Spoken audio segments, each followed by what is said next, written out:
Painted, Painless Learning. જય Hind dear students. ધોરણ 9 function exam માટે બહુ મહત્વનો ટોપિક કે જેના માટે આપણે ઘણી બધી તૈયારી કરતા હોઈએ છીએ. વિધાઉટ વેસ્ટિંગ એની ટાઈમ આપણે સ્ટાર્ટ કરીએ છીએ. ધોરણ 9માં આપણે જે કાંઈ પણ ફંક્શન પૂછાય છે એનો કાર્યક્રમ શું વાત છે. વાત એમ છે કે સાહેબ આપણા સિલેબસમાં ટોટલ 20-25 જે કાંઈ ફંક્શન છે દરેકને આપણે વ્યવસ્થિત આજે સમજવાનો પ્રયત્ન કરવાનો છે. વેઇટ સ્કીપ નહીં કરતા. તમારા ફાયદાની વાત છે. ધોરણ 10 ની અંદર આવ્યા છો, બોર્ડની પરીક્ષા આપવાની છે, જોરદાર રિઝલ્ટ લાવવું છે તો પેન્ટેડ એપ્લિકેશન ડાઉનલોડ કરો અને ચેમ્પિયન બેચ લોન્ચ થઈ ગઈ છે. ચેમ્પિયન વિદ્યાર્થી સાથે ભળી જાઓ. આ લાઈવ લેક્ચરની અંદર ગણિત, વિજ્ઞાન, સમાજ, ઇંગ્લિશ, ગુજરાતી બધુંય ભણાવીએ છીએ. અનમ્યુટ કરીને ઘરેથી બોલીને ડાઉટ પૂછી શકો અમારા લાઈવ લેક્ચરમાં. અને તમારે ટ્રાય કરવી છે, ખાલી 300 રૂપિયા આપીને મહિનો દિવસ ટ્રાય કરો ને પછી મજા આવે તો આગળ જોડાવો. તમે એમ કહો સાહેબ તમારું રિઝલ્ટ આ છે, મારી પાછળ રિઝલ્ટના ફોટા જોઈ લો અમારા ટોપર્સ, અને તમે ચેમ્પિયન બનવા માંગતા હો ચેમ્પિયન બેચ સાથે જોડાઓ. Good bye. એક્ઝામમાં જ્યારે ફંક્શન પૂછાય છે ત્યારે એનો આન્સર અટેમ્પ્ટ કઈ રીતે કરવો એ શીખવાનું છે અને એક પણ માર્ક કપાય નહીં એના હટવા જે મહેનત કરવાની છે. તો જો તમે 30-40 મિનિટનો સમય કાઢી શકતા હોય અને આખો વિડીયો સેશન છે એક સાથે જોઈ અને મગજમાં ઉતારી શકવા માટે અત્યારના કેપેબલ હોય તો જ આ વિડીયો કન્ટિન્યુ કરો. અધરવાઇઝ યુ કેન લેફ્ટ, તમે જઈ શકો છો. આ વિડીયો અહીંયા મૂકી દો. જ્યારે સમય મળે કે સાહેબ 30-40 મિનિટનો એક સાથે સમય છે ત્યારે જ આ જોવો, ત્યારે જ આ સમજો. Reason what? તો કે ફંક્શન એક એવો ટોપિક છે કે જેને એક સાથે આપણે સમજેલા હશું ને એટલું વધારે સારું છે ને એટલા માર્ક્સ છે કવર થશે. કેમ કે કમ્પેરિઝન તો જ થશે કે આ ફંક્શનમાં ને આ ફંક્શનમાં ફેર શું છે, આમાં ને આમાં સિમિલારિટી શું છે. તો એ એકવાર મગજમાં ઉતરી ગયું ને, જેવો કોન્સેપ્ટ સમજાઈ ગયો એટલે એક રોકડા માર્ક આવશે. ક્લિયર થાય છે? વિધાઉટ વેસ્ટિંગ એની ટાઈમ આપણે આગળ વધીએ છીએ. ભાઈ ફંક્શન, એમાં સૌથી પહેલું ફંક્શન આપણા જે સિલેબસમાં છે એ છે સિકિંગ ઇન્ફોર્મેશન. શું કરવાનું? જે વાત અહીંયાથી હું સમજાવું છું એ બસ ખાલી ખુલ્લા મગજે સાંભળવાની. જેવી વાત તમે સાંભળશો એવી માખણની જેમ અંદર ઉતરતી જશે. પણ એક જ એમાં વસ્તુ મારે જોઈએ છે. શું? તો કે સાહેબ તમારું ફોકસ. શું જોઈએ છે મારે? તમારું ફોકસ. તો વધીએ છીએ આગળ. સૌથી પહેલું ફંક્શન આપણે વાંચ્યું સિકિંગ ઇન્ફોર્મેશન. હવે જો સિકિંગ એટલે માંગવું થાય. સિકિંગ એટલે માંગવું થાય. અહીંયા શું માંગવાની વાત કરે છે? તો કે ઇન્ફોર્મેશન. ઇન્ફોર્મેશન એટલે કે માહિતી માંગવાની વાત કરે છે. તો કોઈ સેન્ટેન્સ લખેલું હોય અને એમાં પ્રશ્ન પૂછેલો હોય એનો મતલબ ઈ ભાઈ કે ઈ બેન આપણી પાસે શું માગે છે? સરજી માહિતી માગે છે. સીધો મતલબ થયો કે કોઈ પણ WH ક્વેશ્ચન થી ને ચાલુ થતું નામ હોય, વોટ હોય, વેર હોય, કોઈ પણ સેન્ટેન્સ હોય, વાય હોય, વૂમ હોય, વૂઝ હોય, વિચ હોય, વેર, WH વર્ડથી શરૂ થાય વાત અને પ્રશ્નાર્થ વાળું વાક્ય હોય, ઇટ મીન્સ કે એમાં ફંક્શન કયું છે ભાઈ? Seeking information. એકાદું એક્ઝામ્પલ લઈએ. હું એમ કહું કે where is the ATM nearby. હે ભાઈ આજુબાજુમાં ATM ક્યાં છે? Where is the ATM nearby? તો એ સિકિંગ ઇન્ફોર્મેશન. એ ભાઈને માહિતી જોઈએ છે. ખ્યાલ આવે છે? હું તમને એમ કહું કે વોટ ઇઝ યોર નેમ, કે ભાઈ તમારું નામ શું છે? નોર્મલ સેન્ટેન્સ તમે સમજો ને એટલે તમારા મગજમાં ઉતરતું જાય. સમજણ ડેવલપ થવી જોઈએ કે સિકિંગ ઇન્ફોર્મેશન એટલે તો કે માહિતી મેળવવી, માહિતી માંગવી. તો આ બધામાં માહિતી જ માગે છે ને. તો ઇંગ્લિશમાં મોટે ભાગે WH વર્ડથી ને માહિતી માંગવાની હોય. તો યાદ રાખો, જ્યારે WH વાળો ક્વેશ્ચન હોય ત્યારે એની અંદર આપણે શું ટીક કરશું? Seeking information. ક્લિયર થાય છે? નોર્મલ વાત છે પણ એકવાર મગજમાં બેસાડવી જરૂરી છે. આના ગોથ્રુ આપણે જવું પડશે. હે ને? બીજું ફંક્શન છે એ શું કહે છે? એ કહે છે કે ડિસ્ક્રાઇબિંગ પર્સન. ફંક્શન નંબર 2 શું કહે છે? Describing person. હવે જો ડિસ્ક્રાઇબ કરવું એટલે વર્ણન કરવું થાય. શું થાય? Okay sir. પર્સન એટલે વ્યક્તિ થાય. શું થાય? Okay sir. એનો મતલબ સાહેબ ડિસ્ક્રાઇબિંગ પર્સન એટલે વ્યક્તિનું વર્ણન એમ? હા એમ. ડિસ્ક્રાઇબિંગ પર્સન એટલે વ્યક્તિનું વર્ણન. હે સાહેબ એકાદું એક્ઝામ્પલ આપો તો અમને કંઈક ટપવો પડે. હા લ્યો આપ્યું. હું એમ કહું કે ધીસ ઇઝ ધ બોય. આ એ છોકરો છે. અ ભાઈ ધીસ ઇઝ ધ બોય. આ એ છોકરો છે. Who is very clever. કે જે બહુ હોશિયાર છે સાહેબ. This is the boy. આ ઈ છોકરો. Who is very clear. એ બહુ હોશિયાર હે. ઓકે સાહેબ પકડાઈ ગયું. આ સેન્ટેન્સ અમે વાંચ્યું ને કે આ ઈ છોકરો છે કે જે બહુ હોશિયાર છે, એની ઉપરથી ખબર પડી કે આવડા છોકરાના આમાં તમે વખાણ કર્યા, ટૂંકમાં એનું વર્ણન કર્યું છે કે આ ઈ છોકરો સાહેબ કે જે બહુ હોશિયાર છોકરો છે. હે સમજાય? એક સેન્ટેન્સ હજી આપો સાહેબ તો કાંઈક સમજણ પડે, કાંઈ એકમાં કાંઈ થોડું મગજ. હા આપું લ્યો. હા તો એક સેન્ટેન્સ છે હું એમ લખું કે she is the girl whose father, તે એ છોકરી છે કે જેના પપ્પા ઇઝ ઇન આર્મી, કે જેના પપ્પા કેમાં છે? આર્મીમાં છે. she is the girl whose father is in army, તે એ દીકરી છે, તે એ છોકરી છે કે જેના પિતાશ્રી કેમાં છે? જે આર્મીમાં છે, સેનામાં છે. ઓકે સાહેબ, આમ થોડુંક સમજાય છે કે આમાં કંઈક કોકનું વર્ણન, કંઈક વ્યક્તિની વાત તો થતી હોય. ઓકે સાહેબ, હજી એક એક્ઝામ્પલ લ્યો, આપ્યો. મજાક કરો યાર. એક સેન્ટેન્સમાં તમે જુઓ અહીંયા વુ લખ્યું છે, એક સેન્ટેન્સમાં અહીંયા લખ્યું છે whose, અને એક સેન્ટેન્સ લખશું કે જેની અંદર આપણે લખશું whom.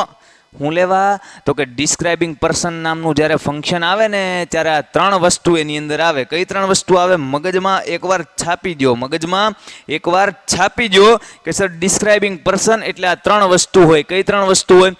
કાં તો એમાં who આવે, કાં તો એની અંદર છે એ whom આવે, અને કાં તો whose આવે.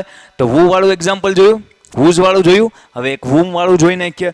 હું એમ કહું કે he is the student, he is the student whom I met yesterday.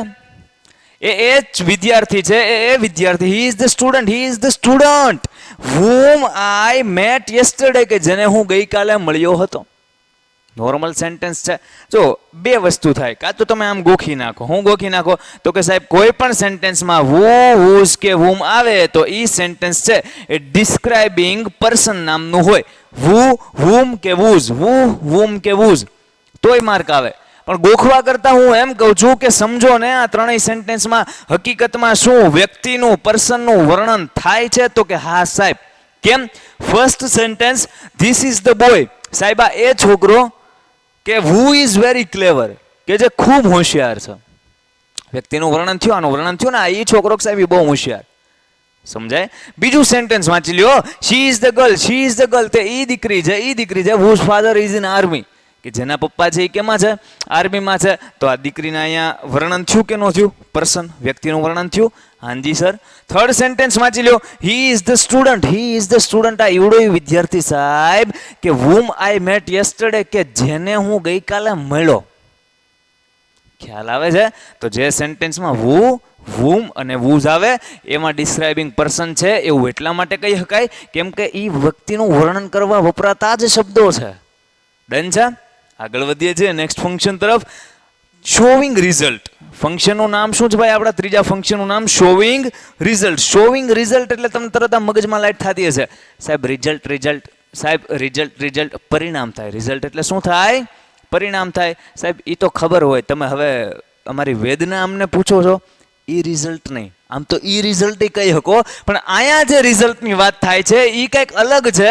પરિણામ દેખાડતું વાક્ય હોય ને શોવિંગ રિઝલ્ટ કહેવાય. એને શું કહેવાય સાહેબ? એકાદું સેન્ટેન્સ આપો ટપ્પો પડે. હાલ્યો આપ્યો, મજા કરો યાર. એક વાક્ય હું લખું અહીંયા કે I get up. Get up નથી લખતો, ગોટ અપ લખું છું. બરાબર છે સાહેબ? એવું કેમ લખો છો? એવું લખવું છે ભાઈ, મારે એવું લખવું છે. ગ્રામેટિકલી મિસ્ટેકને અવોઇડ કરવા. I got up late today. આજે હું મોડો ઉઠ્યો સાહેબ. સો આઈ કેમ હિયર લેટ. સાહેબે પૂછ્યું મોડો કેમ આવ્યો? નિહાળે મોડો કેમ આવ્યો? સાહેબ I got up late today. મોડો ઉઠ્યો. સો આઈ કેમ હિયર લેટ. તમારે મોડું થઈ ગયું સાહેબ, જવા દો. સમજાય સાહેબ? I got up late today. હું આજે મોડો જ ઉઠ્યો. સો આઈ કેમ હિયર લેટ. તો આજે મોડો આવ્યો. મુદ્દો સમજાય? આ સેન્ટેન્સ ની અંદર એક શબ્દ છે, એ શબ્દ છે સો. સો એટલે થાય એટલે. સો એટલે શું થાય? સો એટલે થાય એટલે. તો એ એટલે અથવા એટલા માટે તો એ રિઝલ્ટ બતાવે કે ન બતાવે? પરિણામ દેખાડે કે ન દેખાડે? અચ્છા, તમે હાઈલા જતા હોય, હાલીને ઘરે પોગી જતા હોય, ઘરે પોગો ને તમારા પપ્પા કેમ મોડું થયું? કેમ મોડું થયું? તમે શું કહો? તમે કહો ને પપ્પા દરરોજ કૂતરું વાહે દોડે ને આજે હું દરરોજ કૂતરું અહીંયા દોડે ને તો ટાઈમે પોગી જાવ. આજે કાંઈ કૂતરું બીતરું દોડ્યું નહીં તો આજે થોડુંક મોડું થઈ. તમે પરિણામ આપો જો કૂતરું વાહે નો દોડ્યું ને આજે એટલે 100 આજ મોડું થઈ ગયું. બાકી દરરોજ કૂતરું દોડે ભાઈ ટાઈમે પોગી જાય કરે. સમજાય હે? ટૂંકમાં પરિણામ દેખાડે એવું સેન્ટેન્સ લાગે ને એટલે એમાં શોવિંગ રિઝલ્ટ હોય. આમાં કઈ લાંબી વિચારવાની વાત ન હોય. પણ એક શબ્દ 100 યાદ રાખો અને બીજો શબ્દ ધેરફોર યાદ રાખો તો કામ તમારું સિમ્પલ થઈ જાય. ફેર કાંઈ પડે નહીં ભાઈ, ફેર કાંઈ પડે નહીં. 100 ની બદલે તમે ધેરફોર બોલો. I got up late today therefore I came here late. બે સેમ જ છે. એટલે એક જ સેન્ટેન્સમાં 100 ને એક જ સેન્ટેન્સમાં ધેરફોર યુઝ કરી શકો. તમે જ્યારે 10th માં આવશો, 11th માં 12th આવશો ત્યારે તમારે 100 અને ધેરફોર વચ્ચેનો તફાવત ભણવાનો આવશે કે બેમાં શું ફેર છે. બેમાં જરીક ફેર હોય. એક છે એ અનઓફિશિયલ લેંગ્વેજમાં વપરાય અને એક છે ફોર્મલ લેંગ્વેજમાં વપરાય. પણ અત્યારના આપણે એમાં પડવાનું નથી. તમે યાદ રાખો 100 હોય ત્યાં ધેરફોર લખીએ, કોણ ધેરફોર હોય ત્યાં 100 લખી શકો. ડન છે? તો શોવિંગ રિઝલ્ટ નામનું ફંક્શન છે એ ઓળખવાનું કેમ? તો કે સેન્ટેન્સમાં સર બે વસ્તુ હોય. હવે હમકો પતા હે, હવે હમકો ખબર હે, 100 અથવા ધેરફોર. ક્લિયર થાય છે? મગજમાં એક જ વસ્તુ રાખવાની છે. જેટલા ફંક્શન જેટલી શિદ્દતથી, જેટલા ફોકસથી ભણશો, જેટલું મસ્ત કોન્સેપ્ટ વાઇઝ સમજશો, એક્ઝામમાં એટલા જ માર્ક મસ્ત મજાના આવશે. પેપર આમ લખતા હોય ને ત્યારે આમ મોઢું આમ મલકાવવું જોવે. આ એમ થવું જોવે. બાકી બધા બોલા આ ફંક્શન ક્યાં પૂછે કે માથા ખંજવાળે. પણ આપણો કોન્ફિડન્સ વધવો જોઈએ. એન્ડ આઈ હોપ કે આ તમને લેક્ચર યુઝફુલ થતો હશે ને કોન્ફિડન્સ જરીક વધતો હશે. હે ને? શું કરવાનું? આગળ વધવાનું. આગળ વધીએ છીએ. નેક્સ્ટ ફંક્શનનું નામ છે શોવિંગ રીઝન. સાહેબ આ તો કંઈક સાંભળેલું છે. તો ભાઈ આ તમે સાંભળેલું હોય ને? ઓકે, આ 3 નંબરનું હતું, આ છે એ 4 નંબરનું ફંક્શન શોવિંગ રીઝન. તમે ક્યાં સાંભળેલું છે? હું તમને કહું. તમે આ બધાને કીધેલું છે. કેમ સાહેબ? તો કે રીઝન એટલે કારણ થાય. શું થાય? તમે બાના આપો ને સાહેબ લેશન નથી થયું. કેમ નથી થયું? સાહેબ ગાય ચોપડી ખાઈ ગઈ. તો નથી થયું એમ કેમ કીધું? સાહેબ થઈ ગયું તું, પછી ખાઈ ગયું હોય ને. Showing reason. સાહેબ કારણ દેખાડતું સેન્ટેન્સ હોય એને શું કહેવાય? એને સાહેબ શોવિંગ રીઝન કહેવાય. સાહેબ સમજાઈ ગયું એમ. બીકોઝ નામનો શબ્દ હોય. કયો શબ્દ હોય સેન્ટેન્સમાં? બીકોઝ નામનો શબ્દ દેખાય તો એમાં શોવિંગ રીઝન હોય. એક એક્ઝામ્પલ આપું. હું એમ કહું કે he is not able to build a bungalow because he is very poor. Normal example આપણે સમજવા માટે લઈએ છીએ. he is not able to build a bungalow. તે બંગલો બનાવવા માટે સક્ષમ નથી. he is not able to build a bungalow. હું લેવા સાહેબ કેમ સક્ષમ નથી? બનાવી શકે ને ભાઈ. Because he is very poor. એની પરિસ્થિતિ થોડીક નબળી છે. તો એટલા માટે. તો આ સેન્ટેન્સમાં આપણે શું શીખવાનું ભાઈ? સેન્ટેન્સ જોઈને આપણે એ વસ્તુ શીખવાની કે આની અંદર બીકોઝ નામનો શબ્દ આવ્યો. કયો શબ્દ આવ્યો? બીકોઝ. બીકોઝનું ગુજરાતી થાય કારણ. કારણ કે. તો કારણ કે એટલે કારણ એટલે રીઝન, અને રીઝન દેખાડે તો શોવિંગ રીઝન નામનું ફંક્શન કહેવાય. મગજમાં ઉતરે. હજુ એક સેન્ટેન્સ આપણે એક્ઝામ્પલમાં લઈએ. હું એમ કહું કે શી ફેલ્ડ. એ બેન ફેલ્ડ છે. She failed. શા માટે ફેલ થયા સાહેબ? તો કે because she did not work hard. એમણે સખત મહેનત ન કરી એટલે એ ફેલ થયા. શી ફેલ્ડ કારણ કે she did not work hard. કારણ કે એમને સખત મહેનત ના કરી, ફેલ થયા. સમજાય? તો સેન્ટેન્સમાં બીકોઝ નામનો શબ્દ દેખાય. શું દેખાય? બીકોઝ નામનો શબ્દ દેખાય. શું દેખાય? બીકોઝ નામનો શબ્દ દેખાય. એટલે કયું ફંક્શન હોય? Showing reason. ડન છે? આખી પીડીએફ જે દરેક ફંક્શનની અત્યારના આપણે ચિતરીએ છીએ, આજે ડાયરો કરીએ છીએ, આજે આપણો કાર્યક્રમ હાલે છે, એની લિંક તમને ડિસ્ક્રિપ્શનમાં મળી જશે. એટલે પછી તમારે નોટ્સ બનાવવી હોય અને ફટાફટ રિવિઝન કરવું હોય અને પૂરા માર્ક લેવા હોય તો you can download it from the description. એમાં લિંક આપેલી હશે. ક્લિયર છે? આગળ વધીએ છીએ. ધીમે ધીમે તમને સમજાતું જવું જોઈએ કે આપણે કઈ દિશા તરફ અને કઈ રીતે સમજી રહ્યા છીએ. ઓકે, શોવિંગ રીઝન નામનું 4 નંબરનું ફંક્શન શીખ્યા બાદ શોવિંગ કોન્ટ્રાસ્ટ નામનું 5 નંબરનું ફંક્શન પ્રારંભ કરીએ. એકદમ ઇઝી. ખાલી નામ વાંચો એટલે સમજાય. Showing contrast. સાહેબ ન સમજાણું. સમજાવું શોવિંગ કોન્ટ્રાસ્ટ. જો કોન્ટ્રાસ્ટ એટલે વિરોધાભાસ થાય. શું થાય સાહેબ? સમજાઈ ગયું. હું સમજાઈ ગયું તો કે સાહેબ જે સેન્ટેન્સમાં કંઈક વિરોધાભાસ દેખાડેલો હશે આપણે એને શોવિંગ કોન્ટ્રાસ્ટ કહેશું.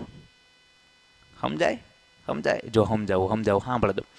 એક શબ્દ આવે ધો, એક શબ્દ આવે અલધો, એક શબ્દ આવે બટ, એક શબ્દ આવે યેટ, એક શબ્દ આવે સ્ટીલ, એક શબ્દ આવે, ઘણા બધા શબ્દ આવે. તમારા સિલેબસમાં જેટલા શબ્દો છે ને એટલા યાદ રાખી લ્યો એટલે મજો. એક છે ધો, અલધો, બટ, યેટ અને સ્ટીલ. શું મતલબ થાય સમજો. ધો અને અલધોનો મતલબ બેયનો સેમ થાય કે છતાં પણ. કેવું ભાઈ? છતાં પણ. ધો અથવા અલધો. બટ એટલે પણ થાય એ આખા ગામને ખબર છે. અને યેટ એટલે આમ આપણે કહે ને છતાં, એ છતાં થાય. શું થાય ભાઈ? છતાં. પોપટલાલ કા છાતા. સ્ટીલ એટલે હજુ પણ અથવા તો યાર હજી આવું, હજુ છતાં આવું પણ હાવ આવું એમ. ધો, અલધો, બટ, યેટ, સ્ટીલ આ બધા શબ્દો વિરોધાભાસ દેખાડે. અને કોઈ પણ સેન્ટેન્સમાં આ શબ્દો આવે આને કીવર્ડ્સ કહેવાય. શું કહેવાય આને? કીવર્ડ્સ કહેવાય. આ બધા યાદ રાખી લ્યો ને તો એક્ઝામમાં ક્વેશ્ચનનો આન્સર આપવામાં, વિચારવામાં સમય ઓછો બરબાદ થાય. ખ્યાલ આવે છે? અને સ્પીડ વધે સોલ્વ કરવાની. તો ધો, અલધો, ઇવન ધો, બટ, યેટ આ બધા જે શબ્દો છે એ શોવિંગ કોન્ટ્રાસ્ટ એટલે કે વિરોધાભાસ દેખાડે. મગજમાં ઉતરે છે? એકાદું સેન્ટેન્સ આપણે લઈએ. હું તમને એમ કહું સાહેબ તમે અમને કેમ કહો? હું તમને એમ કહું કે હી ઇઝ વેરી સ્માર્ટ.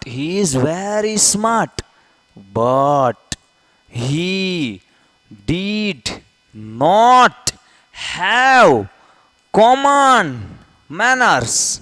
ઈ સાહેબ આમ બહુ સ્માર્ટ છે. કેમ બહુ સ્માર્ટ છે? આમ બહુ સ્માર્ટ છે. He is very smart. બહુ સ્માર્ટ છે. પણ સાહેબ he did not have common manners. અને એવી મેનર્સ નહીં. મહેમાન આવે તો એ ચા પાણી આપે ખરા, પણ મહેમાન હજી ચા પાણી ન પીધા હોય તો 2 કપ ઉલાળી ગયો હોય. લગ્નમાં જમણવારમાં જાય તો જમણવારમાં 1-2 ગુલાબજાંબુ હાટું બરાબર છે, 1-2 ડીશ ભરીને ઉલાળી ગયો હોય તો આને કોમન મેનર્સ કહેવાય ને, કે કઈ જગ્યાએ ક્યાં શું કરવું, ક્યાં શું ન કરવું. તો હી ઇઝ વેરી સ્માર્ટ. સાહેબ આમ એ બહુ smart, but he did not have common manners. પણ આમ કોમન મેનર્સ જેવું કાંઈ નહીં એમ. તો આમાં વિરોધાભાસ આવ્યો ને કે સ્માર્ટ હોય તો એનામાં સારી મેનર્સ હોવી જોઈએ, પણ એ તો હવે ગુલાબજાંબુમાં પડ્યો હોય. ખ્યાલ આવે? તો આને શું કહેવાય? વિરોધાભાસ. કે આમ છે તો આમ હોવું જોઈએ, પણ અહીંયા તો કંઈક ઊંધું જ છે. He did not have common manner નથી એનામાં. ડન છે? ઇઝી વસ્તુ હતી. એક સેન્ટેન્સ હજુ લઈએ એટલે મગજમાં આપણું મસ્ત મજાનું ઉતરી જાય.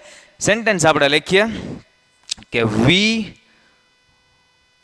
રેન વેરી ફાસ્ટ. આપણે બહુ ફાસ્ટ દોડ્યા ભાઈ. We ran very fast yet we lost the race. અમે બધા સાહેબ આપણે નિશાળના છોકરાઓ અને બીજી નિશાળના છોકરા વચ્ચે રેસ લાગી કે એક હારવાર આ નિશાળના 5 છોકરા ને એક હારવાર આ નિશાળના 5 છોકરા. જે 5 છોકરામાંથી ને મેક્સિમમ છોકરાઓ આ પટ્ટાને વટી જાય એ લોકો રેસ છે અને જીતી જાય.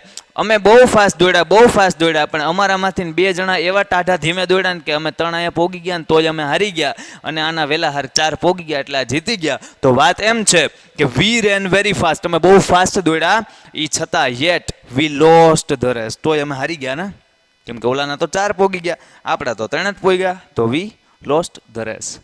ખ્યાલ આવે છે? બહુ ફાસ્ટ દોડ્યા એમ છતાં અમે હારી ગયા. તો ફાસ્ટ દોડ્યા તો જીતવા જોઈએ, પણ અમે હારી ગયા સાહેબ 1-2 ને લીધે. ક્લિયર થાય છે? તો આને વિરોધાભાસ કહેવાય, એને કોન્ટ્રાસ્ટ કહેવાય, એટલે શોવિંગ કોન્ટ્રાસ્ટ નામનું ફંક્શન કહેવાય. આઈ હોપ કે મગજમાં ઉતરતો હશે. નેક્સ્ટ કોન્સેપ્ટમાં આગળ વધીએ છીએ. કહે છે કે talking about alternatives. Talking about અલ્ટરનેટિવ્સનો મતલબ થાય કે પસંદગી. હું તમને એમ કહું કાં તો આ શર્ટ અને કાં તો આ શર્ટ, બેમાંથી એક શર્ટ લેવાનો છે. એક સેન્ટેન્સ લખું, આઈ will by either red shirt or white shirt. કાં તો હું રેડ શર્ટ ખરીદીશ અથવા તો હું વ્હાઇટ શર્ટ ખરીદીશ. તો આ સેન્ટેન્સની અંદર એક શબ્દ આવ્યો સાહેબ. શું શબ્દ આવ્યો? આઈધર ઓર. શું શબ્દ આવ્યો? આઈધર ઓર. કાં તો રેડ શર્ટ કાં તો વ્હાઇટ શર્ટ. તો જ્યારે આવી પસંદગી હોય કે કાં તો હું કોફી પીશ, I would like to drink either coffee or શું ટી, કાં તો હું ચા પીશ ને કાં હું કોફી પીશ. તો આ બધી પસંદગી કહેવાય. અને પસંદગી દર્શાવ. અલ્ટરનેટિવ એટલે હું થાય ખબર, કાં તો આ ને કાં તો આ. તો અહીંયા આઈધર ઓર હોય તો એ શોવિંગ અલ્ટરનેટિવ અથવા ટોકિંગ અબાઉટ અલ્ટરનેટિવ અથવા ઇન્ડિકેટિંગ અલ્ટરનેટિવ. આગળ ગમે એ લખ્યું હોય, આપણે ફેર નથી. આજે લાસ્ટ શબ્દ લખ્યો હોય ને અલ્ટરનેટિવ, એ પકડવાનો. આગળ ગમે એ લખ્યું હોય, શોવિંગ કોન્ટ્રાસ્ટ હોય કે ઇન્ડિકેટિંગ કોન્ટ્રાસ્ટ હોય, આપણે એને પકડવાનો નથી. અહીંયા ઇન્ડિકેટિવ કોન્ટ્રાસ્ટ એવું ક્યારેક લખીને આપે. આપણું ફંક્શન કોન્ટ્રાસ્ટ એટલે કે વિરોધાભાસ આવવું જોઈએ. આગળના શબ્દો શોવિંગ, ઇન્ડિકેટિંગ, ટોકિંગ અબાઉટ જે કાંઈ ફેરવા હોય એ ફેરવે. તો આઈ will by either red shirt or white shirt. તો આની અંદર ટોકિંગ અબાઉટ અલ્ટરનેટિવ શું લેવા છે? તો કે આઈધર ઓર. આઈધર ઓર. આ જ રીતે એક શબ્દ આવે નાઈધર નોર. એક છે આઈધર ઓર એટલે આ અથવા આ. એક છે નાઈધર નોર એટલે કે આય નહીં અને ઓલું નહીં. અને એક છે ખાલી ઓર. જુઓ સમજો. આઈ વિલ બાય, આપણે અહીંયા કલર કરીએ. આઈ will by either Lal shirt અથવા સફેદ શર્ટ. ડન છે. હવે હું અહીંયા નાઈધર ન લગાડી દઉં તો આનું ગુજરાતી કેવું થાય ખબર? આનું ગુજરાતી આમ થાય, સાંભળો. I will buy neither red shirt nor white shirt.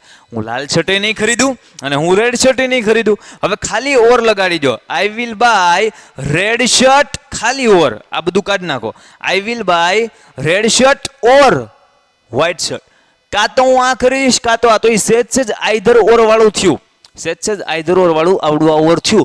પણ નાઈધર નોર શું કે? આઈ નહીં અને આઈ નહીં. આ કે કાં તો આ કાં તો આ. અને સેમ આઈ કે કાં તો આ કાં તો આ. આ બેમાં સેજ ફેર છે. પણ એઝ અ 9th ના લેવલે આપણે એ અત્યારના શીખવાની જરૂર નથી. 10th માં જેવા આવશો ને એટલે એકદમ ડીપમાં બહુ મસ્ત મજાની રીતના આપણે સમજશું. ક્લિયર છે? આગળના ફંક્શન તરફ જઈએ. એ પહેલા ટોકિંગ અબાઉટ અલ્ટરનેટિવ એટલે સર્જિત 3 વસ્તુ. કેટલી વસ્તુ? 3 વસ્તુ. કઈ 3 વસ્તુ? કાં તો આઈધર ઓર, કાં તો નાઈધર નોર અને ખાલી ઓર. આગળ વધીએ છીએ. શું કહે છે કવિ? કહે છે કે asking about quality. Asking about quality. આ કેટલામાં નંબરનું ફંક્શન છે? 6 અને 7. ડન છે. 7 નંબરનું ફંક્શન. આસ્કિંગ અબાઉટ ક્વોલિટી અને આની પછી છે આસ્કિંગ અબાઉટ નંબર અને એની પછી છે આસ્કિંગ અબાઉટ ડ્યુરેશન. ત્રણે એક સાથે સમજો. શું કહેવા માંગે છે? કોન્સેપ્ટ સમજો. Quality, number, duration. યાદ રાખો કે ડ્યુરેશન એટલે હાઉ લોંગ થશે. શું થશે? હાઉ લોંગ થશે. યાદ રાખો કે નંબર એટલે હાઉ મેની થશે. શું થશે? હાઉ મેની થશે. અને યાદ રાખો કે ક્વોલિટી એટલે શું થશે? હાઉ મચ થશે. શું થશે? હાઉ મચ થશે. સાહેબ એકાદું એક્ઝામ્પલ આપો તો મજો આવે. હાલ્યો મજો કરાવું.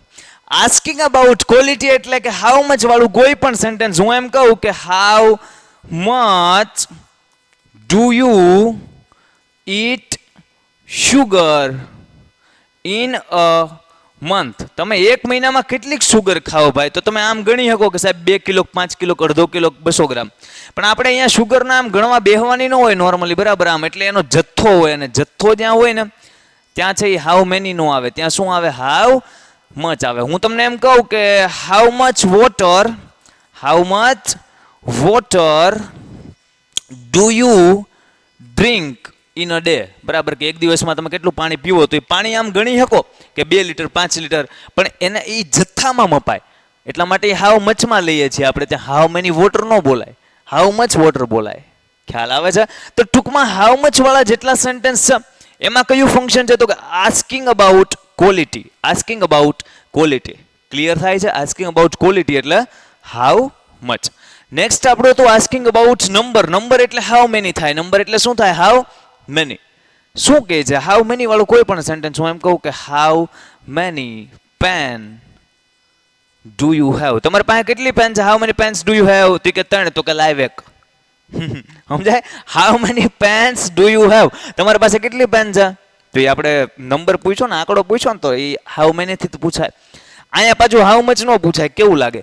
How much pens do you have. તો કે નથી. જા. સમજાય? હાઉ મેની પેન્સ પૂછવું જોઈએ. હજી એકાદું સેન્ટેન્સ લ્યો સાહેબ તો સમજાય. હા લ્યો, લઈએ ભાઈ.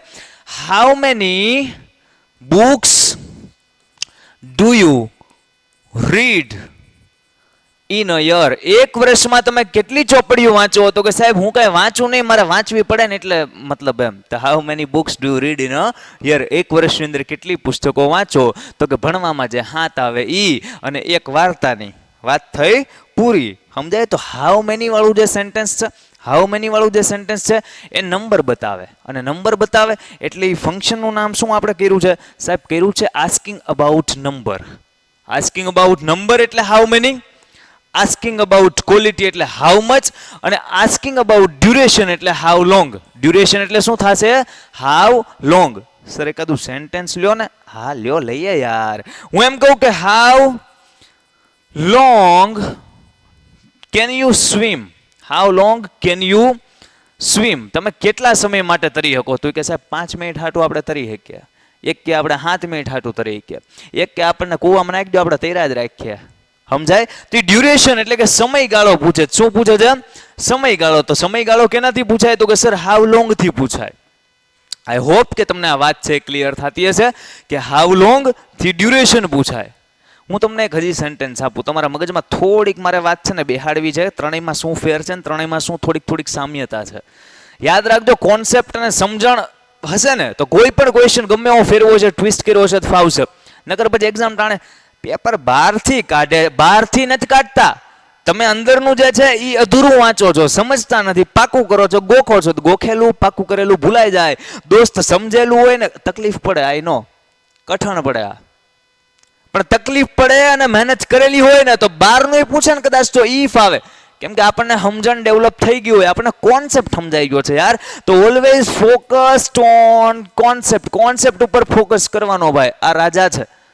સમજાય? તકલીફ પડે ને તકલીફ જાજી રાજાને જ પડે.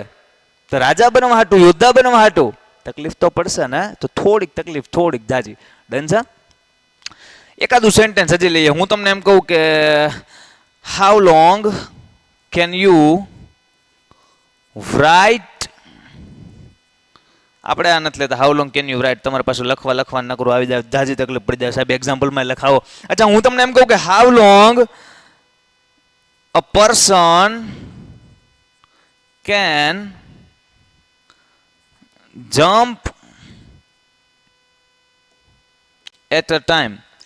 કોઈ વ્યક્તિ હોય એક સમયે, મારે તમને જે મુદ્દો સમજાવવો છે ને એક્સ્ટ્રા સેજ ડીપમાં એક એડવાન્સ લેવલે જઈને, એના માટેની આ મહેનત છે. સમજો. How long a person can jump at a time? એક સમયે કોઈ વ્યક્તિ છે એ કેટલો લાંબો ઠેકડો કૂદકો મારી શકે? તો તમે જુઓ અહીંયા હાઉ લોંગ છે એ સમયના સંદર્ભમાં નથી. તમને લાગે સાહેબ સમયના સંદર્ભમાં જ છે ને, અહીંયા જો તમે એટ અ ટાઈમ કહો તો આમાં સમયની વાત તો થઈ, પૂરા સમયની વાત થઈ. પણ આ હાઉ લોંગ આવ્યું ને એ સમય માટે નથી વપરાણું સાહેબ. કેની હાટ વપરાણું? એ હાઉ લોંગ વપરાણું છે અંતર માટે. How long a person can jump? કોઈ વ્યક્તિ કેટલો લાંબો કૂદકો મારી શકે એટ અ ટાઈમ, એક સમયે. ખ્યાલ આવે છે? અમે નાના હતા ને ત્યારે એમ કહેતા કે સાહેબ આપણે સ્પોર્ટ્સમેન એટલે આમ સ્પોર્ટ્સમેન એમ ખોયદા વગરના કુવા ઠેકી જ આવી એમ. સાહેબ આખા ક્લાસ વચ્ચે છે એ અમને શાબાશી આપતા. ખોયદા વગરના કુવા છોડે ને ઠેકવાના હોય, ખોયદા જ નથી તો કેમ ઠેકવાના? How long can a person? તો how long a person can jump at a time? એક સમયે કોઈ વ્યક્તિ કેટલો લાંબો કૂદકો. તો અહીંયા અંતર માટે હાઉ લોંગ આવ્યું. તો અમુક સેન્ટેન્સ જોવાના કે અંતર માટે છે અને અહીંયા છે એ સમય માટે છે, કેટલો ટાઈમ સ્વિમિંગ કરી શકે. ડન છે? તો ટૂંકમાં આસ્કિંગ અબાઉટ ડ્યુરેશન એટલે અહીંયા સમયગાળાના સેન્સમાં હોય તો આવડું આ હાઉ લોંગ છે. આ હાઉ લોંગ સેમ જ છે પણ બે અલગ અલગ પાસાથી મેં સમજાવ્યું કે એક છે સમયના ઓલા સંદર્ભમાં છે અને એક છે એ અંતરના સંદર્ભમાં છે. બધી વસ્તુ પોસિબલ છે. તમારે ડીપ ડાઉન થોડુંક ઇંગ્લિશ સમજવું પડે. ક્લિયર થાય છે? આપણા સિલેબસમાં જેટલું છે એની કરતાં સેજ વધારે આપવાનો પ્રયત્ન કરીશ. બહુ હાઈ લેવલ પણ નહીં જાય, જે છે એની કરતાં સેજ ઉપર. હું લેવા મહેનત, હે ને? આખું ક્લાસ મહેનત કરે છે, સિલેબસમાં છે એટલું બધું કરે છે બધા, પણ એની કરતાં એક લેવલ અપ આપણે કરી નાખીએ ને તો મજો આવી જાય. ખ્યાલ છે? ડન છે? આગળ વધીએ એ પહેલાં મારે તમને એક વાત કહેવી છે કે આજે આપણે 9 ફંક્શન ભણ્યા છીએ, 9-10 ફંક્શન, બરાબર? આગળના જે કાંઈ ફંક્શન છે, આગળના આ બધા જે ફંક્શન છે એ નેક્સ્ટ સેશનમાં આ વિડીયો નંબર 1 મતલબ પાર્ટ 1 છે, સ્ટાન્ડર્ડ 9th ફંક્શન પાર્ટ 1. હવે આપણે મળશું પાર્ટ 2માં. અત્યારના આટલા ફંક્શન તમારે કમ્પ્લીટ થઈ ગયા હોય, સમજાઈ ગયા હોય આ 30-40 મિનિટના સેશનમાં, અને આગળનો વિડીયો લેક્ચર જોવાની ઈચ્છા થાય તો યુ કેન વોચ ઇટ. તમે મહેનત સાથે કરી શકો છો અને પેરેન્ટ્સને પ્રાઉડ ફીલ કરાવવાનું છે દોસ્ત. સમજાય છે? તો આ અધૂરા ફંક્શન છે, એક સેશનમાં. બાકીના જે ફંક્શન છે એ આપણે નેક્સ્ટ સેશનમાં પાર્ટ 2 માં લીધેલા છે, તો તમે પાર્ટ 2 નો વિડીયો પણ આખો જોઈ શકો છો. લેક્ચર ગમે તો કમેન્ટ કરી શકો છો અને તમારો રિવ્યૂ આપો કે સર અમને મજા આવી, અમને નો મજા આવી, અમારે આ ટોપિકનો લેક્ચર જોઈએ છે, અમારે આનો જોઈએ છે, અમારે આનો નથી જોતો. ક્લિયર થાય છે? મળીએ છીએ નેક્સ્ટ એપિસોડમાં. ત્યાં સુધી મસ્ત મજાની મહેનત કરતા રહ્યો, માતા પિતાને આજ્ઞાનું પાલન કરતા રહ્યો અને સમાજ માટે કાંઈક ને કાંઈક કરવાની અને પોતામાં રહેલી કળા એને ધાર આપતા રહ્યો, એ ટેલેન્ટને વધારતા રહ્યો. મળીએ છીએ નેક્સ્ટ એપિસોડમાં. જય હિન્દ. Painted, Painless Learning.